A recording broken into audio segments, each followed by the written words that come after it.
E quando o jornal terminou, em 81, aí eu comecei a trabalhar em televisão. E aí trabalhei na TV Globo como editor nacional do Jornal da Globo, do Jornal Hoje. E depois fui superintendente de jornalismo na TV educativa, né? Então, mas voltei a trabalhar em revistas, em jornais, trabalhei numa revista da Fundação Getúlio Vargas, né?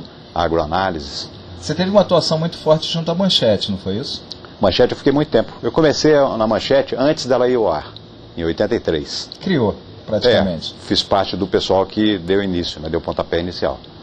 E trabalhei, saí, voltei 2 vezes.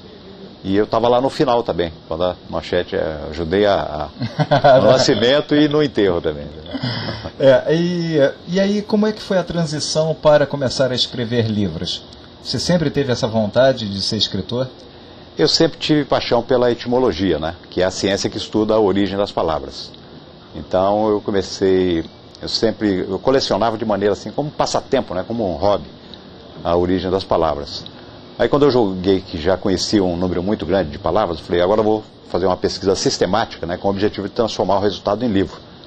E aí comecei, durante 5 anos, trabalhando como jornalista, muitas vezes viajava, uma vez fui trabalhar no Chile, depois fui trabalhar em Manaus. Então nesse período de viagens tal, eu interrompia, né? E então levava mais assim, à noite, nos fins de semana, e durante 5 anos. Aí depois eu consegui um financiamento, eu mesmo me financiei, né? Para ficar 2 anos só concluindo as pesquisas e redigindo. E aí o resultado é esse, né? A origem curiosa das palavras, publicado pela... Ninguém investe tanto tempo, 2 anos, é um projeto de vida... Sem gostar, né? Sem gostar e sem acreditar muito nesse projeto de vida. Exatamente. Né? E o filho nasceu. O filho nasceu. Aí depois já tem um... Mostra um pouco pra gente. Já tem um neto, tenho um neto. Tá em que edição? Vamos virar para a câmera edição. Aqui. Segura, por favor. Né? E o que pode ser encontrado em A Origem das Palavras? Olha, aqui tem mais ou menos 1000 verbetes, né? Por exemplo, o que a gente pode encontrar aí e de que forma o candidato a concurso público, que presta concurso público, pode se beneficiar desse livro? Olha, o concurso público muitas vezes você vai encontrar questões, né, que te remetem à origem das palavras. Se você conhecer um pouquinho da formação das palavras, você consegue deduzir qual é o seu significado, né? É claro que você tem que, se você comprar o livro, você vai ver muita coisa assim de quais as raízes gregas, né, latinas, ou mesmo de línguas africanas, de da língua tupi, né, dos indígenas do Brasil. Então você, conhecendo algumas raízes, você estuda uma palavra, você decompõe e chega à conclusão qual é o significado dela, né? Então tem vários exemplos. Por exemplo, dá um exemplo para a gente. Por exemplo, para você descobrir de onde vem decorar, né, a palavra decorar, né? Sim. O cor do latim, em latim significava coração, né? E como os latinos acreditavam que o centro da memória estava no coração, hoje a gente sabe que é no cérebro, né? Mas eles acreditavam que o centro da memória era no coração. Então eles tinham, de cor, saber alguma coisa de cor, era saber de memória, entendeu? Daí surgiu a derivação decorar, né? E a gente tem hoje a gíria decoreba. E como eles acreditavam que a memória não estava no cérebro e sim no coração. Exatamente. Então, dizer de cor é a mesma coisa de dizer de memória, né? Eu sei alguma coisa. Decorar, né? É você guardar alguma coisa, né? Decoreba, a gíria que surgiu depois, né? Já na língua portuguesa e tal. Decoreba é você saber alguma coisa assim, sem assimilar, sem saber muito bem por quê, né? Então decorar sem muita consequência. Nós ficamos sabendo... tem várias outras derivações, sim, né?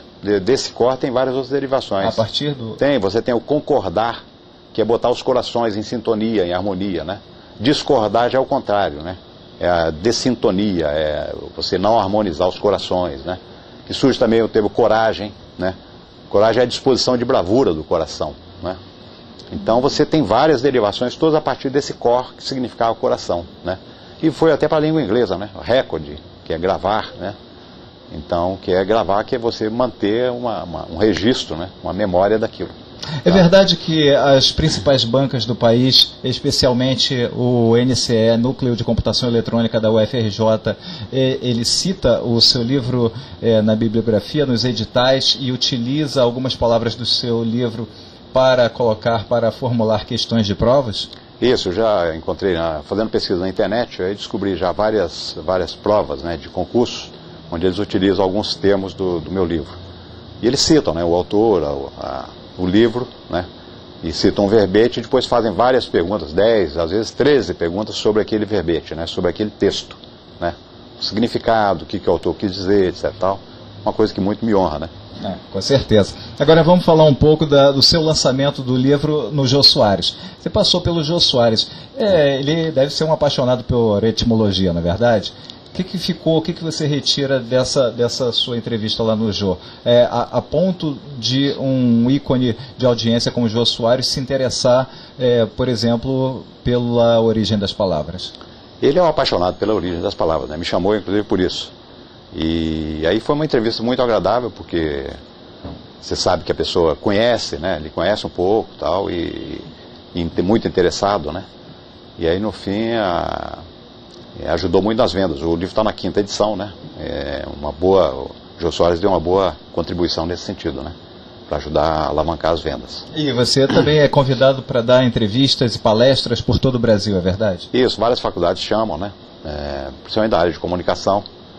E já fiz palestras onde se juntou várias turmas de comunicação, de publicidade, de jornalismo de publicidade dentro da área de comunicação, professores, alunos.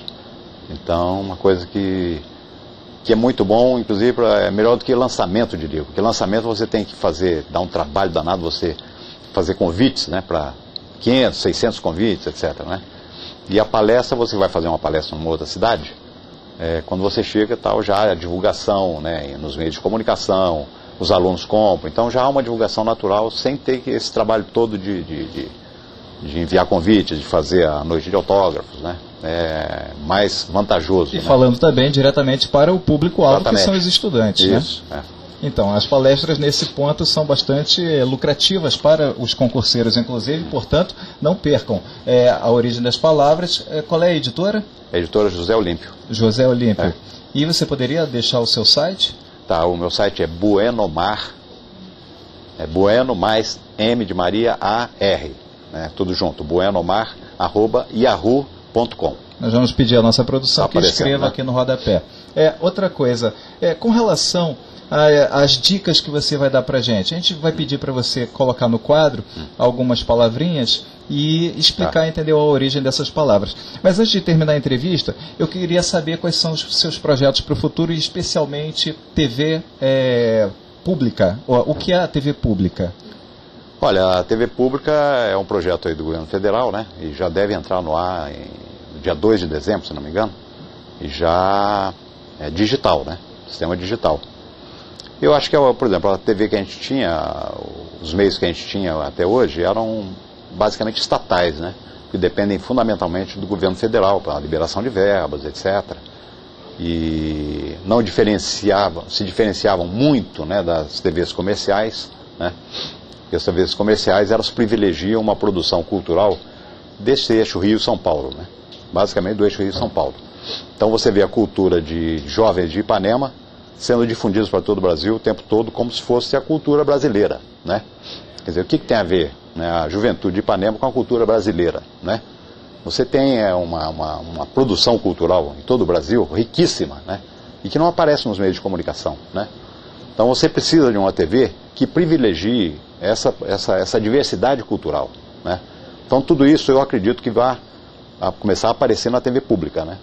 Que é uma TV que eu acho que, não sei como é que está sendo estruturada exatamente, mas eu acho que em lei tem que ser fixada uma taxa, né, que seja destinada a essa TV, de maneira que ela tenha independência, inclusive em relação aos governos, né?